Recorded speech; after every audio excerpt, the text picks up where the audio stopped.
Hello and welcome to this new lecture on the reduce method. Okay, so finally, the reduction method is the most crucial array method. Since its name makes it plain, it will be used to reduce the values of an array. To reduce an array to one value, use the reduce method, assign some random digits to the array, 10, 20, 40, 50 for example. After that, for instance, declare a variable and name it A, declare a second variable with the name B, call the variable A now, then apply the reduce method to it. It can be cut down using the callback function. The initial value and the current value are the two arguments in the callback function. Return the starting value and the current value after this. As you can see, the array's initial value is 10 and its current value is 50. So do console.log b now.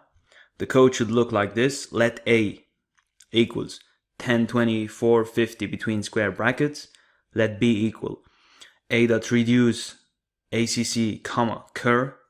Return acc, console.log b. Now run node index.js in the terminal.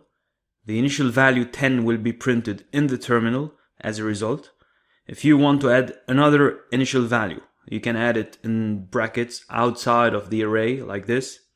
Let a equals 10, 20, 4, 50. Let b equals a.reduce acc cur.